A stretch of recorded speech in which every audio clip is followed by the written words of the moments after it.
Là, nous sommes là jusqu'à 15h. Oui, il y a des gens organisés après cette cérémonie. Ça va.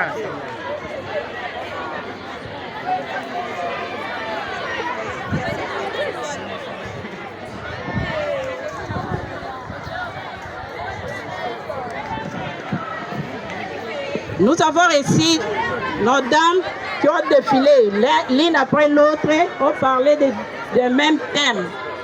Un thème à l'international et un deuxième au niveau national. Nous sommes là pour donner certaines propositions à ce qu'ils ont dit.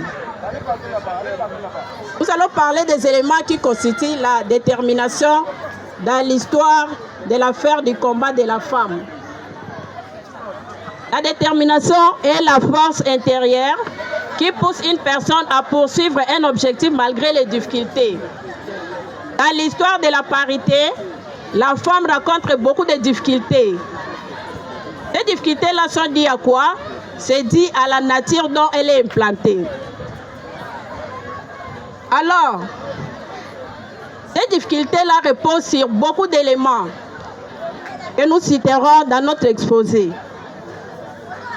La confiance en soi. Nous remarquons que la femme n'a pas confiance à elle-même. Ça signifie quoi? Des fois, elle fait les choses douteusement.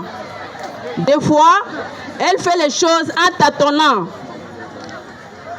La confiance en soi permet à une femme ou à la jeune fille que vous êtes de croire en ses capacités. Lorsqu'une personne a confiance en elle-même, elle ose entreprendre, apprendre et diriger, puis défendre ses droits. Quand on n'a pas la confiance en soi-même, on ne peut rien faire. On mènera un combat vague, un combat sans détermination. Donc nous avons besoin de femmes qui ont confiance en elles-mêmes, des femmes qui sont capables, des femmes qui savent quoi elles font en réalité dans cette affaire de parité, dans cette affaire de droit et justice, dans cette affaire d'autonomisation. Nous avons besoin, je disais, des femmes qui sont capables, qui ont confiance d'abord en elles-mêmes. Il y a un deuxième élément que je vais souligner dans mon exposé, c'est la persévérance. Nous sommes appelés à persévérer dans tout ce que nous faisons dans cette affaire de parité. La persévérance, nous disons, consiste à continuer à avancer malgré les obstacles, malgré les échecs, malgré les critiques. Dans ce processus d'autonomisation, les difficultés sont nombreuses, mais la persévérance, s'il vous plaît, permet de ne pas abandonner. Je pouvais prendre un exemple typique. Quand nous allons par exemple au Parlement, nous remarquons que les femmes ne sont pas suffisamment représentées. Quand nous allons dans des différents domaines, nous remarquerons toujours que les femmes ne sont pas suffisamment représentées. Cela n'implique pas que nous devons lâcher. Au contraire, nous devons persévérer. Tantôt, nous aboutirons à ce que nous voulons. Il y a un troisième élément, la motivation. Je définis la motivation comme la raison profonde qui pousse une personne à agir. Une femme motivée par le désir d'améliorer sa vie, celle de sa famille ou de sa communauté, trouvera toujours la force de continuer. Elle sera toujours motivée. Elle multipliera des efforts pour aboutir à quelque chose qu'elle a entrepris. Elle ne lâchera jamais. C'est pourquoi nous demandons les femmes à être motivées dans ce qu'elles font. Pour que demain, nous soyons représentés suffisamment au niveau de l'Assemblée, suffisamment dans les différents établissements de la société, il faut que nous puissions avoir une motivation.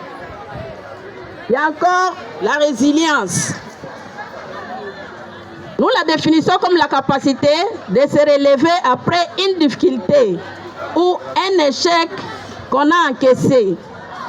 Dans le contexte de l'autonomisation, elle permet de transformer les épreuves en opportunités d'apprentissage et de croissance.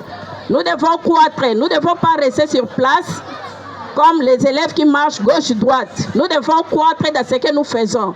Nous devons évaluer ce que nous faisons. Est-ce que nous allons de l'avant, nous reculons ou bien nous sommes sur place? En réalité, nous sommes appelés à avancer dans ce que nous faisons, à croître.